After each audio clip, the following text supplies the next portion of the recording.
Assalamu alaikum to all of you. From my side, happy Eid to all of you. आज ईद का second day है but I am making videos for all of you. मैंने कल बहुत सारे comments पढ़े, उसमें से ज़्यादातर बच्चों ने कहा था कि वीडियोस डेली अपलोड किया करें। तो पहले मैं इस चीज़ को इतनी सीरियस नहीं ले रही थी क्योंकि मुझे नहीं पता था कि मेरा जो पढ़ाने का तरीका है वो आप लोगों को पसंद भी आएगा या नहीं। तो आपके जो कमेंट्स थे उनसे मुझे पता चला कि आप लोगों को समझ आ रही है मेरी, और मेरे लिए ही काफ़ी है। तो दूसरी चीज़ आप लोगों ने कहा कि मैं डेली अपलोड किया करूं, तो due to shortage of time मैं रोज़ वीडियोस नहीं बना पाती, लेकिन अब मैं इंशाल्लाह कोशिश करूंगी कि जल्दी से जल्दी वीडियोस बनाऊं और आपके अपलोड कर दूं। पहले मुझे इस चीज़ की समझ नहीं आई कि किस वजह से, अब मुझे समझ आ रही है क्योंकि बहुत सारे जो मेजॉरिटी हमारे बच्चे हैं अल्लामा इकबाल के, वो गांव वगैरह में रहते हैं या देही इलाकों में रहते हैं, तो वो रोज़ तो नेट का पैकेज नहीं करवा सकते यूट्यूब पे जिससे वो लेक्चर्स दे सकें। तो वो मेरे ख्याल में ऐसा ही होता होगा कि आप लोग एक दफ़ा पैकेज करवाते होंगे और उससे आप लोग अपलोड कर लेते होंगे। जितनी मैं वीडियोस देती हूँ आप उसको डाउनलोड करके सेव कर लेते होंगे। तो मुझे आपका जेन्युइन रीज़न समझ आ रहा है। इंशाल्लाह मैं इसी वीक के अंदर अंदर फुल ट्राई करूँगी कि मैं आपकी सारी वीडियोस पूरी बुक की बना लूँ। लेकिन मसला सिर्फ ये है कि मेरे अपने भी एग्ज़ाम्स हैं, तो मैं उस हवाले से थोड़ी सी टेंशन में हूँ। लेकिन मैं आपकी मजबूरी को बिल्कुल अच्छे तरीके से समझ रही हूँ। इसी तरीके आज ईद का सेकंड डे है, 6 से ऊपर का टाइम है, लेकिन मैं आप लोगों के लिए वीडियो बना रही हूँ। तो आप सबको ईद भी मुबारक मेरी तरफ़ से, और अब इंशाल्लाह ईद बाकी टॉपिक भी कवर करते हैं। और मेरी तरफ़ से आपके लिए ईद का गिफ्ट यही है कि मुझे आपकी जो जेन्युइन मजबूरी है उसका पता भी चल गया आपके कमेंट से। और इंशाल्लाह मेरी तरफ़ से आपको ये खुशखबरी है कि इस वीक के अंदर अंदर आपका जो सारा सिलेबस है इंशाल्लाह वो मैं ट्राई करूँगी कि कवर कर दूँ। तो अपने टॉपिक की तरफ चलते हैं। जो आज का हमारा टॉपिक है डिस्क्राइबिंग प्लेसेस। और दूसरी चीज़ ये कि आपको अगर कोई चीज़ समझ ना आ रही हो या आपको कोई चीज़ गलत लग रही हो तो आप वो भी मुझे कमेंट करके बता सकते हैं। इंशाल्लाह मैं उसको आपको क्लियर कर दूँगी। तो चलें अपने टॉपिक की तरफ बढ़ते हैं, describing places. As we have learn that people can be describe in different ways. जैसे कि हमने पीछे पढ़ा कि जो इंसान होते हैं मुख्तलिफ़ तरीक़ों से डिस्क्राइब किए जा सकते हैं। People can also be described in the places can also be described in the same way. इसी तरीके से जो जगह होती हैं उनको भी हम मुख्तलिफ़ तरीके से डिस्क्राइब कर सकते हैं। We describe place in order to provide information about them. हम जगहों के बारे में क्यों बयान करते हैं? क्योंकि हमने उनके बारे में इंफॉर्मेशन देनी होती है। Sometimes we tell people how to reach a place asked for. हम कुछ जगहों की वजाहत इसलिए भी कर रहे होते हैं क्योंकि हमसे कोई पता पूछा जाता है किसी जगह का, तो हम इसलिए बता रहे होते हैं। Description of a place give us a clear and true picture of that place. हम एक डिस्क्रिप्शन तो वो होती है ना जो बुक्स के अंदर होती है, ये जो हमें लोग बता रहे होते हैं।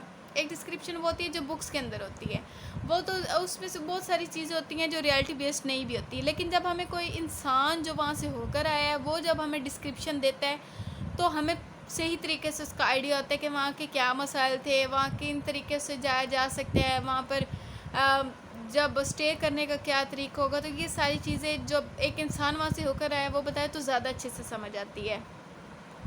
Similarly when we visit a nice place we like to share the experience of its beauty and charm with others, so we describe it to our friends or others. इसी तरीके से जब हम नारायण कागान या मरीज या सवात के किसी इलाके में या जो रावलपिंडी या कलर कहार या किसी ऐसी जगह पर होके आते हैं तो हमें इतना अच्छा फील हो रहा होता है, हम बाकी लोगों को बताते हैं कि वो बहुत अच्छी जगह है, आप लोगों को वहाँ जाना चाहिए। सारी चीज़ें हम बता रहे होते हैं। तो उसके अलावा description can there also be used for the purpose of admiring a place. तो डिस्क्रिप्शन किसी जगह की तारीफ़ के लिए भी यूज़ होती है। Description of place can be found in geography book. Description जगहों की जो डिस्क्रिप्शन है वो हमें जियोग्राफी बुक में भी मिलती है। टूरिस्ट गाइड जो होती है, जब आप फिरने जानते तो वहाँ आपको टूरिस्ट गाइड मिलती है, उसमें भी होती है। एडवर्टाइजमेंट ETC इसके भी अंदर होती है एडवर्टाइजमेंट, यानी कि आपको कोई ऐड चाह रहा है उसके पीछे अच्छी सी खूबसूरत सी जगह होगी तो वो भी आपको एडवर्टाइजमेंट के अंदर उसकी डिस्क्रिप्शन नज़र आ जाएगी। Places can be describe with reference to their physical appearance, characteristics and location. Physical appearance यानी कि वो नज़र आने में कैसे हैं, वो खूबसूरत जगह है या वो कुछ जगह ऐसे होते हैं जो डरावनी भी आपको लगती हैं, कुछ खूबसूरत लगती हैं। कैरेक्टरिस्टिक्स क्या हैं, उनकी खूबियाँ क्या हैं, यानी कि कुछ प्लेसेस ऐसी होती हैं जिनको हम कहते हैं कि हेल्थ के हवाले से बहुत अच्छी हैं। और लोकेशन यानी कि वो किस जगह पर हैं, कुछ जगह होती हैं जो पहाड़ों के अंदर होती हैं, कुछ होती हैं जो मैदानी जगह पे होती हैं, तो वो उस लोकेशन के अंदर आ गई। फिजिकल अपीयरेंस एंड कैरेक्टरिस्टिक्स सब क्या होती है। Every place is different from other places with reference to the following characteristics, यानी कि वहाँ का साइज़ और वहाँ की जो सीनरी है वो कैसी नज़र आती है। सेकंड आ गया वहाँ का वेदर कैसा होता है। कॉस्ट ऑफ लिविंग क्या है, यानी कि जब आप वहाँ पर रेस्ट हाउस कोई लेते हैं या कोई होटल आप बुक करवाते हैं तो वहाँ पर आपको कॉस्ट कितने की पड़ती है अगर आपने स्टे करना हो तो। वहाँ के मसाइल क्या हैं। फॉर एग्ज़ाम्पल मरी अगर आप जाते हैं तो वहाँ पर आपको ये होता है कि आपके ट्रांसपोर्टेशन का मसला हो जाता है, बहुत ज़्यादा बर्फ़बारी हो रही हो तो, या फिर आपको होटल्स इतनी आसानी से नहीं मिलते, वहाँ पर बहुत ज़्यादा टूरिस्ट होते हैं तो आपकी वो जो होटल की स्पेस होती है वो ऑलरेडी फिल होती है। इसके अलावा हाउसिंग का, वहाँ पर हाउसिंग का क्या है, ट्रांसपोर्टेशन वहाँ पर कैसे लोग सफ़र करते हैं, ये कौन से अच्छे तरीके हैं जिनके ज़रिए से वहाँ पर जाया जा सकता है। फॉर एग्ज़ाम्पल अगर आप किसी सहराई इलाके में जा रहे हैं तो आप जीप पे जाएंगे, लेकिन अगर आप किसी आम मैदानी इलाके में जा रहे हैं, फॉर एग्ज़ाम्पल आप कल कहार वगैरह जा रहे हैं तो आप जो आपकी आम गाड़ी होती है उस पर आप अच्छे से जा सकेंगे। तो ये सारी चीज़ें कैरेक्टरिस्टिक होती हैं किसी भी जगह की, फ़िज़िकल अपीयरेंस में आ गई, उनके ज़रिए से आपको किसी भी जगह की जो अच्छी इन्फॉर्मेशन है वो मिल जाती है। अब रिकॉर्डेड टेक्स्ट है, वहाँ पर इसमें आपको मरी का स्केच दिया गया है, डिस्क्रिप्शन दी गई है जिसके ज़रिए से आपको पता चलेगा कि मरी एक डिफरेंट प्लेसेस है उस जगह से जहाँ पर आप रह रहे हैं। तो आपको पता चलेगा कि आपको वहाँ क्यों जाना ही चाहिए, वहाँ जाने के क्या फ़ायदे होंगे, वहाँ आपको क्या मिलेगा, जिसके ज़रिए से आपको पता चलेगा कि आपको वहाँ क्यों जाना चाहिए, वो क्यों डिफरेंट है उस जगह से जहाँ आप रहते हैं। क्यों? क्योंकि वहाँ पर भी घर है, यहाँ पर भी घर है। अगर आप किसी पहाड़ी जगह पे रहते हैं तो आपको उस पहाड़ी जगह पे क्यों जाना चाहिए, तो ये सारे डिफरेंस आपको डिस्क्रिप्शन से पता चलते हैं। Murree we all know is a hill station, हम सब जानते हैं कि मरी एक पहाड़ी इलाका है। It is situated high above sea level, ये सतह समंदर से काफ़ी ऊंचाई पर वाक़ है। It is 7500 feet above sea level, ये सतह समंदर से 7500 फीट बुलंद है। At this altitude the air is fresh, pure, abounds in ozone and light gases। इतनी ऊंचाई पर जो फ़िज़ा के अंदर जो हवा होती है वो फ्रेश होती है, प्योर होती है, और जो गैसेस होती हैं, जो ख़राब गैसेस होती हैं या फजला मादा होते हैं उनसे पाक होती हैं। जो मुज़र सेहत जो गैसेस होती हैं ओजोन लेयर के अंदर, उनसे भी पाक होती हैं। मोर oxygen passes through once legs, जो वहाँ पर लोग जाते हैं उनके जो फेफड़े होते हैं उनमें से ज़्यादा अच्छे से ऑक्सीजन पास हो सकती है और वो साफ़ भी होती है। Consequently ones feels on top of the world is Murree, यही वजह है कि लोग मरी जो है उसको दुनिया की अच्छी जगहों में शुमार करते हैं। It is also a very beautiful place, ये बहुत अच्छी जगह भी है। ऊपर आपको सेहत के हवाले से बताया गया कि सेहत के हवाले से बहुत अच्छी है। नीचे आपको बताया गया कि ये खूबसूरत भी है। मरी is a proper small town, एक छोटा सा एक टाउन है। For a greater part of the year it lies temporary inactive, लेकिन साल के कुछ हिस्से के अंदर ये बिल्कुल इनएक्टिव होता है, यानी कि यहाँ पर लोग आते जाते ही नहीं हैं। In winter people enjoy there by planning with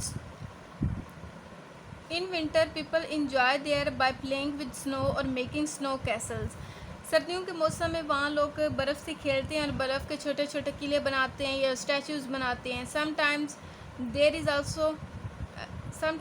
is so much snow that roads have to be clear to facilitate traffic, और समटाइम्स इतनी बर्फ़बारी हो जाती है कि ट्रैफिक भी नहीं चल पाती और फिर रास्तों को क्लियर करना पड़ता है। हम हर दफ़ा सर्दियों में देखते हैं ऐसे ही होता है। But with the arrival of summer, in other words known as the season, Murray changes its complexion and suddenly become a worth seeing visual display of color। लेकिन जब सर्दियाँ चली जाती हैं, सर्दियों में तो बर्फ़बारी इसकी ख़ास पहचान है, लेकिन जब सर्दियाँ चली जाती हैं तो वहाँ पर जो दरख्त होते हैं, दरख्तों के ऊपर पत्ते लगते हैं, फूल लगते हैं वहाँ पर, तो वो एक इतना खूबसूरत डिस्प्ले पेश कर रहा होता है।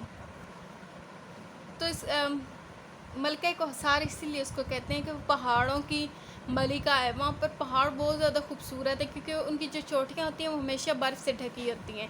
दूसरा, जब सर्दियों के अंदर तो वो ख़ास है ही है क्योंकि उसको मलके का हिसार उसकी इन खूबसूरत पहाड़ों की वजह से कहते हैं। लेकिन जब सर्दियाँ चली जाती हैं और गर्मियों का मौसम आता है तो वहाँ पर इतने कलरफुल ट्रीज़ होते हैं और फूल और घास होती है कि उस टाइम भी बनी बहुत अच्छा लग रहा होता है। Different shades of green are of therefore supplied by the coniferous trees, but most of the other colors of the rainbow and some the rainbow never ever dreamt of are reflected in the temporary male and female dresses visible on the Jinnah road, which all the road in Murray leads to. दूसरा वहाँ पर ये कि जो दरख्त है कॉनिवर्स, ये जो लंबे लंबे मरी में दरख्त होते हैं उनको कॉनिफेरस ट्रीज़ कहते हैं। उनके जो मुख्तलिफ शेड्स होते हैं, कोई बहुत ज़्यादा डार्क होते हैं, कुछ लाइट शेड के होते हैं ग्रीन के, तो वो इतने खूबसूरत वहाँ लग रहे होते हैं गर्मियों के सीज़न में। सर्दियों में तो नज़र ही नहीं आती क्योंकि उनकी चोटियाँ ढकी हुई होती हैं। उसके अलावा वो कहते हैं कि वहाँ पर बहुत ज़्यादा और कलर किसके नज़र आते हैं, जो वहाँ पर बहुत सारे टूरिस्ट आते हैं, मेल और फीमेल, उनके जो रंग बिरंगे कपड़े होते हैं वो भी एक कोसे गज़ा का कलर लग रहे होते हैं। विजिबल्स, और वो लोग कहाँ होते हैं, जिना रोड के अंदर जो मरी के तमाम रोड्स को आपस में जोड़ता है। The description of a place can be written की। तो नीचे आपको कहा गया है कि आप किसी भी जगह की डिस्क्रिप्शन लिख सकते हैं। नीचे आपको कुछ पॉइंट्स दिए गए हैं, कुछ क्वेश्चंस दिए गए हैं जिनको आप अगर दिमाग में रखें तो आप किसी भी जगह की डिस्क्रिप्शन लिख सकते हैं। For example, where it is, कि वो कहाँ पर है। It is only 30 miles from Rawalpindi Islamabad. Murree कहाँ पर है, ये सिर्फ रावलपिंडी इस्लामाबाद से 32 मील्स के फासले पे है। नेक्स्ट आ गया हाउ हाई इट इज़, यानी किसकी ऊंचाई कितनी है। It's 7,500 feet above the sea level, ये सतह समंदर से 7,500 फीट ऊंचाई पर है। व्हाट इज़ इट लाइक, ये किसकी तरह लगता है। It is a hilly station and it is situated high above sea level, ये पहाड़ों के दरमियान वाक़ है और ये सतह समंदर से बहुत ज़्यादा ऊंचा है। What is it famous for, ये किस चीज़ के लिए मशहूर है। It's famous for its beautiful scenery, ज़ाहिर सी बात है मरी अपनी खूबसूरती की वजह से ही मशहूर है। What type of weather is there, it's severely cold in winter and pleasant in summer, सर्दियों में वहाँ बहुत ज़्यादा ठंड होती है बर्फ़बारी की वजह से, और गर्मियों के अंदर वहाँ पर मौसम जो होता है वो फिर भी खुशगवार रहता है। अब नीचे आपको शाह फैसल मस्जिद इस्लामाबाद में उसकी आपको डिस्क्रिप्शन दी गई है, तो आई गेस हो कि ये आप खुद ही पढ़ लेंगे। नीचे आपने उनके क्वेश्चन जैसे हमने पीछे पढ़ा के उनके आंसर्स आपने देने हैं। Where it is, how big it is, what is it like, what is famous for. चलिए मैं खुद ही आपको एक दफ़ा बता देती हूँ। द शाह फैसल मस्जिद इज़ इन इस्लामाबाद पाकिस्तान, तो हमें पता चल गया शाह फैसल मस्जिद इस्लामाबाद में है। It is among one of the largest मस्जिद इन द वर्ल्ड, तो ये दुनिया की जो बड़ी मसाजिद हैं उनमें से एक है। It is the state national mosque, यहाँ पर आपने देखा मॉस्क लिखा है लेकिन हम इसको मस्जिद पढ़ेंगे क्योंकि जो डॉक्टर जाकिर नाइक हैं जो पीस टीवी पे आते हैं, उन्होंने कहा कि जो मुसलमान हैं वो हम बहुत सारे इंग्लिश में ऐसे वर्ड्स बोल जाते हैं जो अजीब से हैं या जो हमारे इस्लामिक चीज़ों से रिलेट नहीं करते। मॉस्किटो या मॉस्क हमें पता है मच्छर को कहते हैं, तो हम नाउज़ुबिल्लाह मस्जिद को हमें मच्छर तो नहीं कहना चाहिए, हम इसको मस्जिद ही पढ़ेंगे। और लिखने में भी आप मस्जिद ही लिखें। अगर आपको एक मस्जिद लिखने से अगर आपके पेपर में कुछ भी फ़र्क नहीं पड़ेगा, अगर पड़ेगा अभी तो 0.5 नंबर का पड़ेगा, इससे ज़्यादा कुछ भी नहीं। तो आपने जहाँ पर मॉस्क लिखा हुआ हो आपने मस्जिद लिखना है, और रीड करने में भी ऐसे ही है। तो ये दुनिया की बड़ी मसाजिद में से एक है, ये पाकिस्तान की नेशनल मस्जिदों में से एक है, यानी कि जो उसको आइडेंटिफाई करते हैं। इट इज़ अ पॉपुलर मस्जिद इन द इस्लामिक वर्ल्ड, और ये इस्लामी दुनिया में भी मशहूर है। And is renowned famous for both its size and it's architect covering an area of 5,000 square meter with capacity of 3 lakh worshippers। तो हमें पता चला कि जो शाह फैसल मस्जिद है ये किस वजह से मशहूर है, अपने आर्किटेक्चर यानी कि अपने तर्ज़ तामीर की वजह से, और इसका जो एरिया की वजह से मशहूर है क्योंकि 5000 स्क्वायर मीटर इसका एरिया है और इसके अंदर 3 लाख नमाजियों के नमाज़ पढ़ने की जगह है। It is located at the end of शाहदराय It is located at the end of Sharai, Islamabad, putting it at one end of the city and in front of a magnificent backdrop provided by the Margla Hills. तो ये शाहराह इस्लामाबाद के and पे वाक़ है और उसके पीछे जो हैं वो मारगला हिल्स की पहाड़ियाँ हैं। It is a focal point of Islamabad and famous and recognised the symbol of the city. तो इस्लामाबाद के हमें पहले जो इस्लामाबाद के वर्ड हमारे दिमाग में आते तो हमारे दिमाग में सबसे पहली चीज़ फैसल मस्जिद आती है क्योंकि ये वहाँ का मशहूर जगह है, ये उसका साइन है, सिंबल है। नीचे आ गया वेयर इट इज़, हमें पता है कि कहाँ पर है ये वेयर इट इज़, तो हमें पता चला है कि it is in Islamabad Pakistan. How big it is, it cover, जिसका आंसर है it cover an area of 5000 square metres with a capacity of 3 lakh worshippers. What is like, ये किसकी तरह है, it's a state national masjid. What is it famous for, ये किस लिए मशहूर है, it is famous for both its size and its architecture, यानी कि इसका साइज़ भी बहुत बड़ा है और इसका आर्किटेक्चर भी। नीचे एक्टिविटी नंबर 10 में आपको कहा गया है कि आप अपने सिटी का डिस्क्रिप्शन दें।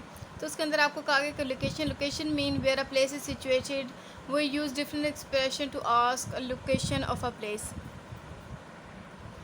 तो आपने अपनी सिटी के बारे में देना है, जैसे कि मेरा सिटी अब सरगोदा है, तो इसके अंदर मैं क्या लिखूँगी कि Sargodha is one of the big cities of Punjab and it is known as the California of Pakistan due to the quality of its oranges.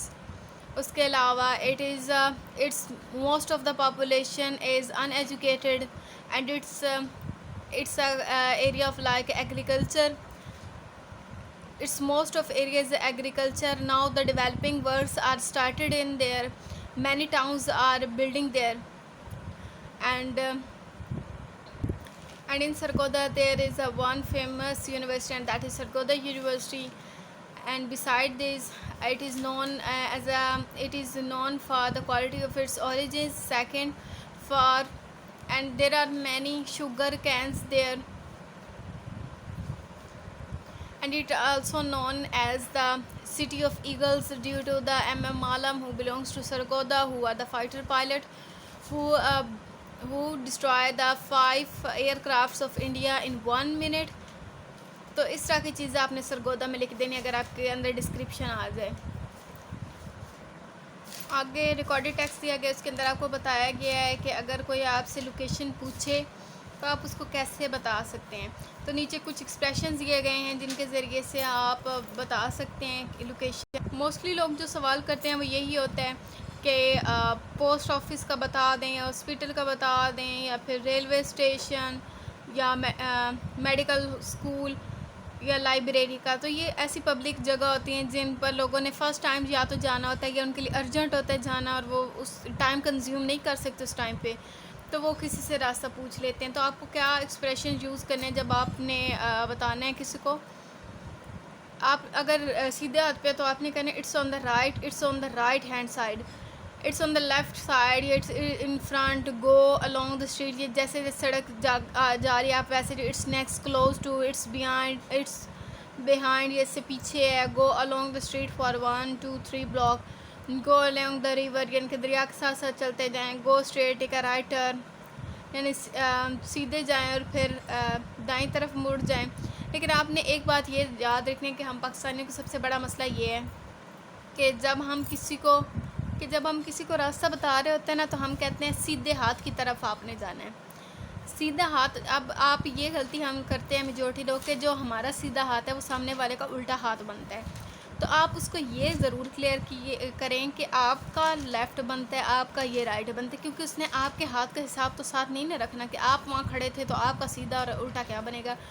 तो आपने उनको बता के भेजना है कि आपके वाली जो साइड है उससे लेफ़्ट है या राइट है। तो ये आपने ज़रूर अगली दफ़ा आपसे कोई रास्ता पूछे तो आपने ये ज़रूर क्लियर करना है। सो हमारा नेक्स्ट सेक्शन है वो section B, guessing the meaning of the difficult word. तो ये वही है जो मैंने आपको 3rd चैप्टर के अंदर बहुत डिटेल से समझाया है कि आप कैसे किसी चीज़ का मतलब समझ सकते हैं। तो आपने वो वाली वीडियो अगर आपको फिर भी समझना है तो वो वाली वीडियो आपने एक दफ़ा दोबारा देख लेने हैं, क्योंकि इट्स टू टाइम कंज्यूमिंग कि मैं दोबारा आपको ये सारी चीज़ें करवाऊँ, क्योंकि जो इम्पोर्टेंट चीज़ें थी वो मैं आपको उसमें समझा चुकी हूँ और जो पेपर पॉइंट ऑफ व्यू से थी वो भी बता चुकी हूँ। इसके अलावा इसमें ऐसा कुछ भी नहीं है। तो आपने इसके अंदर जो नई चीज़ें हैं वो मैं आपको बता देती हूँ क्या है, कि अगर आपको किसी चीज़ का मतलब नहीं ना आ रहा तो आपने क्या करना है, ignore them and continue reading. 3 points यहाँ पर लिखे हुए हैं कि अगर आपको कोई वर्ड का मतलब नहीं ना आता तो आपने एक दफ़ा उसको इग्नोर कर देना है और अपनी रीडिंग करते रहना है। जब आप फुल रीड कर लेंगे ना उस पैसेज को, पैराग्राफ को, तो फिर आपको पता चल जाएगा कि उसमें क्या लिखा है, या आप गेस कर लेंगे कि उसमें एटलीस्ट क्या आता है। Look them up in the dictionary. अगर आपके पास सहूलत है उसी टाइम वहाँ पर जब आप पढ़ रहे हैं आपके पास डिक्शनरी की, तो आप वहाँ से डिक्शनरी से देख लें। Guess the meaning through the context. Context वही जो सैको सबाक हमने 3rd चैप्टर में अच्छे से कर लिया कि कॉन्टेक्स्ट के हिसाब से कैसे हम मतलब को समझते हैं। तो ये 3 टिप्स थी इसके अंदर। उसके अलावा आपको आ गया है कि to guess words correctly we use anonyms clues. वो यूज़ सिनोनिम्स क्लूज। सिनोनिम्स क्या होते हैं, आपके जो मुतरादिफ होते हैं वो। अगर आपको फॉर एग्जांपल कोई डिक्शनरी में वर्ड नहीं ना मिलता, आपको उसका सिनोनिम में मिल जाता है, तो आप उससे भी उसका अंदाज़ा क्लू का मतलब होता है अंदाज़ा लगाना। एंटोनिम मुतरादिफ, सिनोनिम मुतरादिफ, एंटोनिम मुतज़ाद। Word and phrases clues. Sometimes अगर आप ऑनलाइन डिक्शनरी के अंदर कोई वर्ड का मतलब देखें ना, तो उसके नीचे आपको एग्जैक्ट वो मतलब नहीं आ रहा होगा, लेकिन आपको नीचे ऑपोजिट भी दिए गए होंगे, एंटोनिम्स भी दिए गए होंगे, या सिनोनिम्स, उससे अंदर वो वर्ड होता है जो आप ढूंढ रहे होते हैं, तो वो आप वहाँ से भी देख सकते हैं। Word and phrases clues. उसके बाद आपको दूसरे वर्ड से भी पता चल जाएगा, या कोई लाइन के अंदर वो जैसे फिट हो रहा है फ्रेज के अंदर, वहाँ से आपको पता चल जाता है। Grammar and punctuation clues. इस चैप्टर में मेनली आपका जो सिनोनिम्स, मुतरादिफ, मुतज़ाद वर्ड और फ्रेजेस के ऊपर किया जाएगा। पिछले में हमने 3rd चैप्टर में मेनली हमने कॉन्टेक्स्ट पे किया था कि सैको सबाक से आप कैसे समझ सकते हैं किसी भी मुश्किल लफ्ज़ के मायने को। यहाँ पर आपको मुतरादिफ और मुतज़ाद के ज़रिए से किसी भी मुश्किल वर्ड को समझने के लिए कैसे समझे जा सकते हैं उसमें हेल्प करेंगे। अब नेक्स्ट पेज के आपको एक एडिटोरियल यानी कि मुकालमा दिया गया जो अखबार के अंदर होता है, and elections. Once again sorry, इसका इलेक्शंस है, एंड इलेक्शन यानी कि इलेक्शंस का नतीजा। तो ये वाला जो एडिटोरियल है ये आपकी बुक पे है, पेज नंबर 91 पे। इसको आपने खुद पढ़ लेना है। मैं इसके नीचे जो आपका करने वाला एक्टिविटी या आपके ऑप्शंस है वो मैं आपको बता देती हूँ। इसके अंदर ओवरऑल ये बताया गया है कि हमारे मुल्क के इलेक्शंस का क्या हाल है। लोग सिर्फ इसलिए दूसरे नुमाइंदे के चूज़ करते हैं क्योंकि 2 नुमाइंदों में से एक उनको पसंद नहीं होता, या एक को वो अच्छा नहीं समझते, इसलिए वो दूसरे को कर लेते हैं। और उसका तरीक़ेकार क्या गया है, और जो वोटर्स हैं वो आजकल के कैसे वोटर्स हैं, और जो कैंडिडेट्स हैं वो कैसे हैं, ये सारा कुछ बताया गया। इट्स सो इजी, तो आप इसको रीड कर सकते हैं due to shortage of time. मैं इसको रीड नहीं कर रही, आपने अपनी बुक से, लेकिन आपने अपनी बुक से एक दफ़ा इसको रीड ज़रूर करना है, तब आपको अच्छे से समझ आएगी। नीचे ऑप्शंस मैं आपको करवा देती। In an election people dash. Election के अंदर लोग क्या करते हैं, ज़ाहिर सी बात है, जब वोट कहते हैं वोट हो रहे हैं, तो वो वोट हो रहे हैं तो मतलब वोट ही हमने डालने जाना है। In an election people vote, ठीक है, तो इसका फर्स्ट ऑप्शन आ जाएगा वोट। नेक्स्ट ऑप्शन आ गया a campaign take place dash people vote. तो आप देखते हैं जब टीवी पर या जल्द से जुलूस जो मुहिम चल रही होती है इलेक्शंस की, तो वो कब हो रही होती है, वोट के बाद या वोट से पहले। नीचे आपको ऑप्शन दिया गया है कि आफ्टर या बिफोर। ज़ाहिर बात है वोट होने से पहले कैंपेन चलाई जाती है कि हमारे हक़ में वोट दें, हमारे हक़ में वोट दें, तो इसका आ जाएगा बिफोर।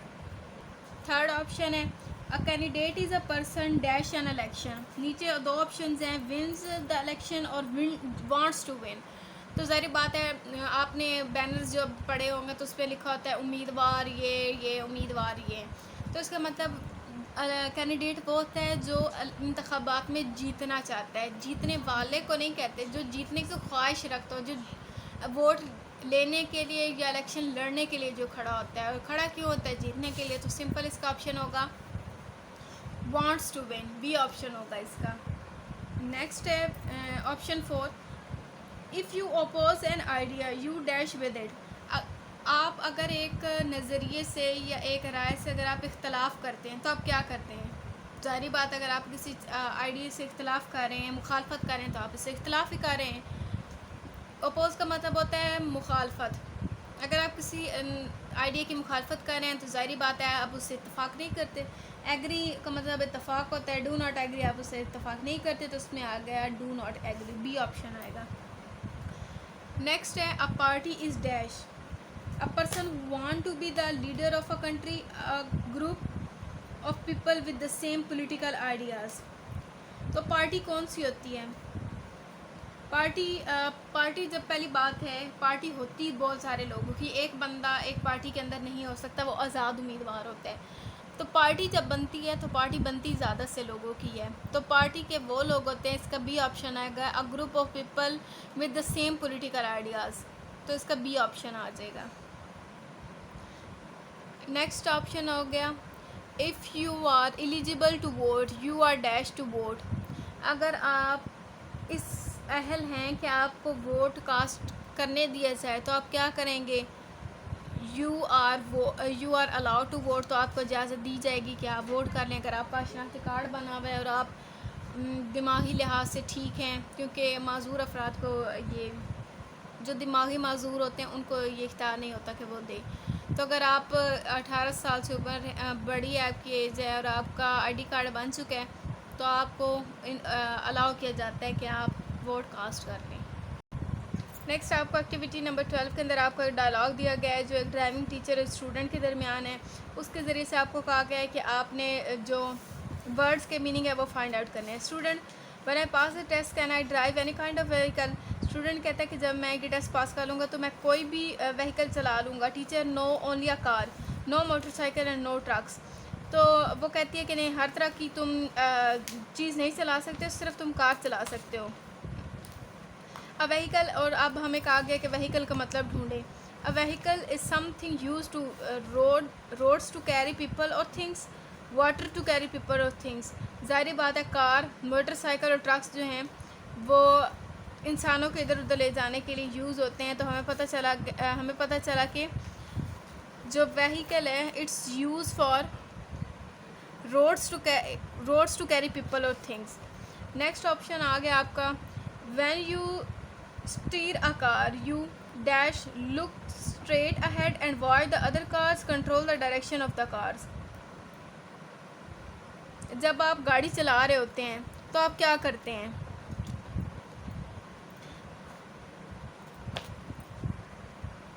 तो इसमें आ जाएगा look straight ahead and avoid the others car. आप सामने देख रहे होते हैं, दूसरी कार्स को देख रहे होते हैं।